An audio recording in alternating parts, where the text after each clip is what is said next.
The authorities have said they'll take him from me and put him in a home, she manages to say. Ove puts his hands in his pockets again and determinedly backs away across his threshold.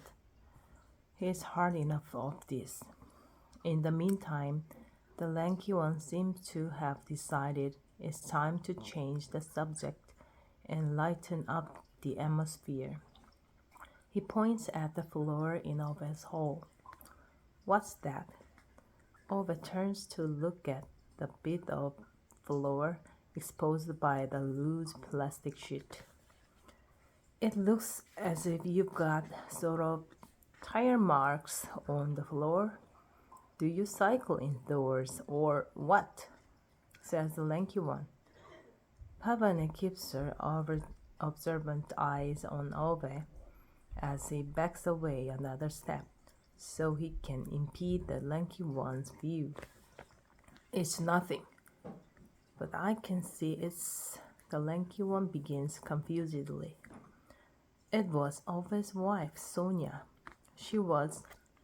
Rune's wife interrupts him in a friendly manner, but she only has time to get to the name Sonia until Ove, in turn, interrupts her and spins round with unbridled fury in his eyes.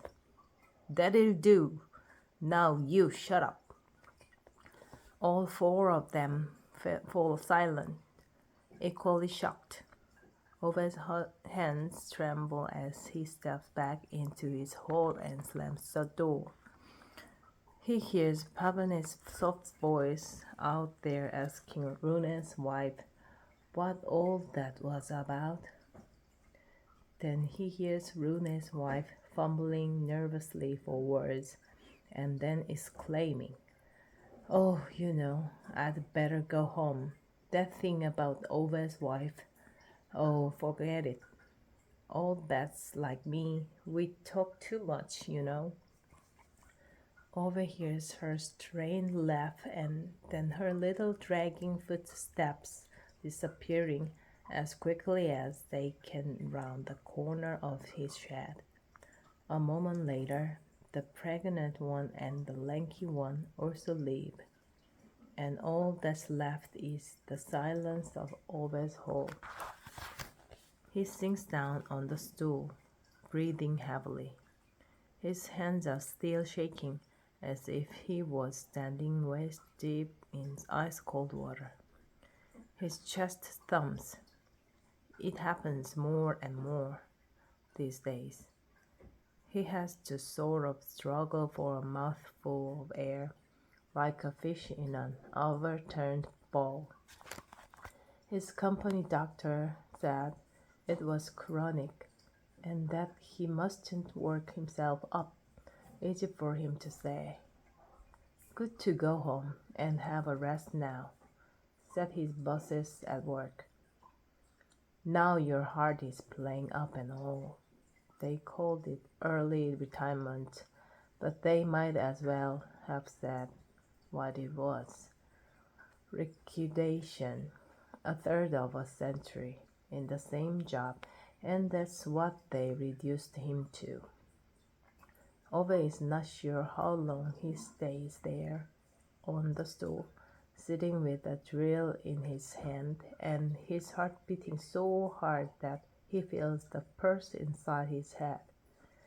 There's a photo on the wall beside the front door of Ove and Sonia.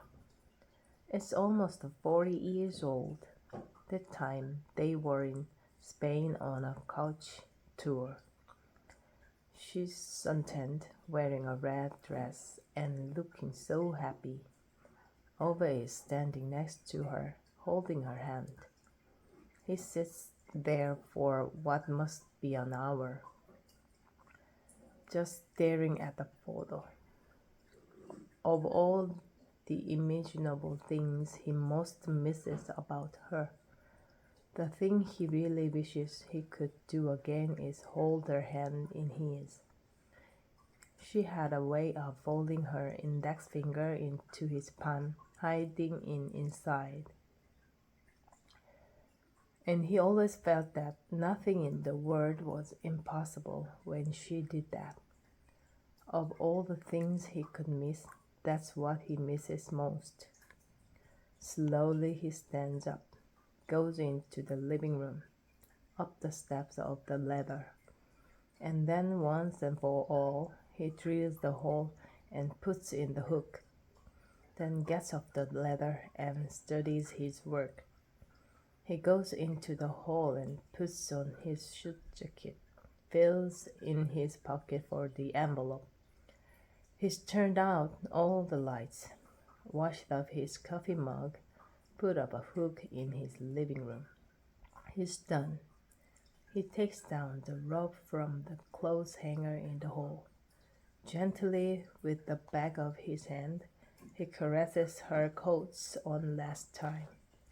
Then he goes into the living room, ties a noose in the rope, threads it through the hook, climbs up on the stool, and puts his head in the noose, kicks the stool away, closes his eyes, and feels the noose closing round his throat like the jaws of a large wild animal.